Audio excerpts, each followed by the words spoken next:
Hello, boys and girls. Today we are going to read My Turn at Bat, The Story of My Life by Ted Williams with John Underwood. So the story is in your reading street book, and you're going to notice that there are two authors, Ted Williams and John Underwood. Ted Williams is the main author of the story. He is actually telling a story about his own life. So you're going to hear parts that are in first person that are told by Ted Williams. Now remember, a first person point of view uses the word I and me, and it's the person telling the story.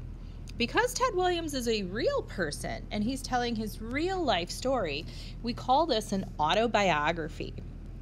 A biography is written by the person that you're talking about. So this is actually written by Ted Williams. A biography is written by someone else about a person. So this is an autobiography. And then you'll notice a few paragraphs with John Underwood. And John Underwood is telling the story about Ted Williams.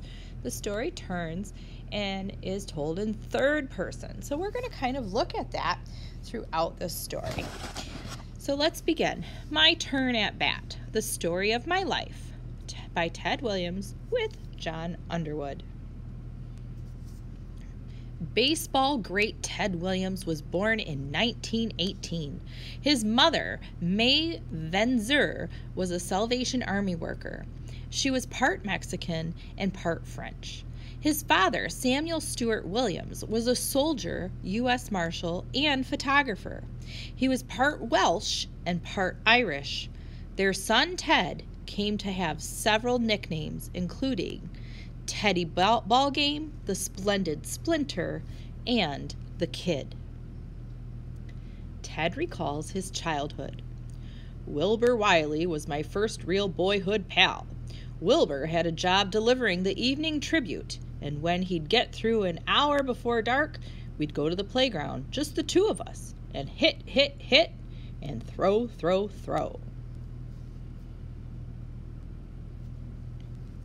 The playground director was a man named Rodney Luscombe. Rod Luscombe was my first real hero. I know when I walked up to the rostrum in Coppertown the day they inducted me into the Hall of Fame, Rod Luscombe was one of the people on my mind. One of the people I felt made it possible. That should tell you something about how much a coach can mean to a kid. I suppose the first strong influence I had to continue in baseball, to make it my life's work, was my coach, Herbert Hoover High in San Diego, a wonderful man named Was Caldwell. I'll never forget one day I hit a ball they say went 450 feet between the right and center fielders. I fell down rounding third, a big skinny kid, all arms and legs, and I got thrown out at home plate. San Diego was a baseball player's town, year-round, and by the time I was a pitcher at Herbert Hoover High, I was hooked. As a pitcher, outfielder, I batted .583 and .406 my last years in high school, .430 for 3 years. Ted recalls his baseball career. I signed my first professional contract with the San Diego Padres at age 17 and discovered the joys of paychecks and train rides. I never had so much fun. In 1937, the Padres sold Ted to the Boston Red Sox. In 1938, at the Red Sox Farm Club in Minneapolis, Williams led the league in hitting. He moved up to the Red Sox team the next year. That spring, I was a nuisance to everybody, asking questions about hitting. I quizzed every player on the team, and they all had something to say, and the weight of evidence pretty much proved out. I can't imagine anyone having a better, happier first year in the big leagues. I used to send Rod Luscombe diagrams showing how the parks were laid out and where I hit my home runs, telling him how happy I was. I hit a home run in every park, completing the list in Yankee Stadium on that last day. Baseball History Timeline. September 28, 1941. William goes 6 for 8 in a doubleheader and finishes with a .406 average. 1947. Williams wins the Triple Crown by batting .343 with 32 homers and 114 RBIs. 1948. Williams wins the American League batting title with a .369 average. 1949. Williams drives in a career-high 159 runs. He leads the league with a career-high 150 walks and wins the American League MVP award. 1951. William hits .318 with 30 homers and 126 RBIs. He scores 109 runs for the season. July 23, 1955. William hits 450-foot home run onto the right field roof at Comiskey Park. July 29, 1958. Williams hits the 17th and final grand slam of his career in an 11-8 win over Detroit. September 28, 1960, the final game of Ted Williams' baseball career as a player. And July 25, 1966, Williams is inducted into the Hall of Fame.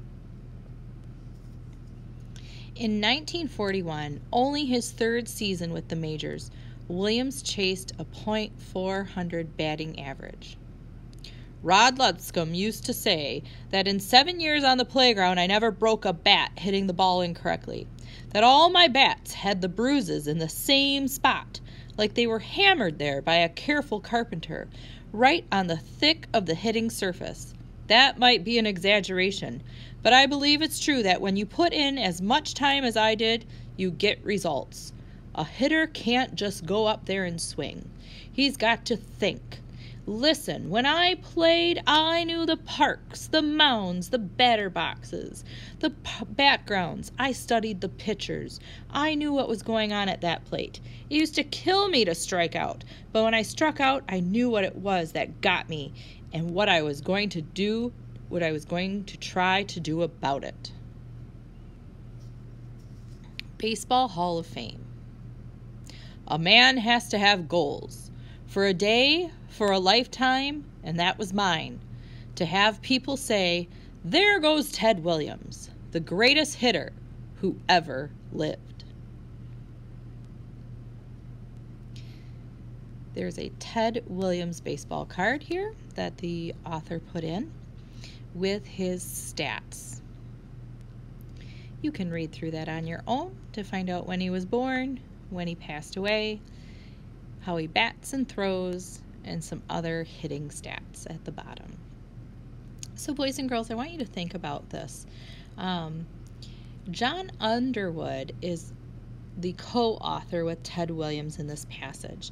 On page 4, there was a blue stripe. John describes Ted's career. How is this different from when Ted describes his own career? So let's go back to that page and let's take a look. I want you to really look at these words. In the blue stripe, it says, in 1937, the Padres sold Ted to the Boston Red Sox. In 1938, at the Red Sox Farm Club in Minneapolis, Williams led the league in hitting. He moved up to the Red Sox team next year. Then as I go to the next page, it switches. So the blue stripe was one author, and then the rest of it is by Ted Williams himself, and it sounds like this. That spring, I was a nuisance to everybody, asking questions about hitting. I quizzed every player on the team, and they all had something to say. So do you hear the difference besides me changing my voice?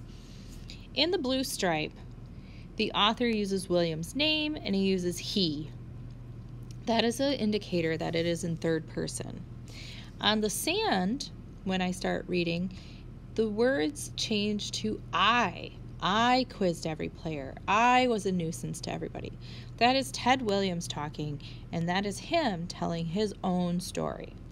And that is in first person. Why do you think the author decided to include a timeline in this autobiography? Well, the timeline kind of lays out Ted Williams' life, right? And so a biography or an autobiography is about someone's life. So a timeline would be very appropriate to see what they have done and what they have achieved. The author also included another graphic source, a baseball card over there, to give you stats. I want you to think, boys and girls, this week we are also reading about Gertrude Ederle. Gertrude Ederle is a swimmer. Ted Williams is a baseball player, but they are very much alike. How do you think that Ted Williams and Gertrude Ederle are alike? I want you to think about that and give your ideas to the adult or your reading partner. All right, boys and girls, I hope you enjoyed the story of Ted Williams. Have a fabulous day.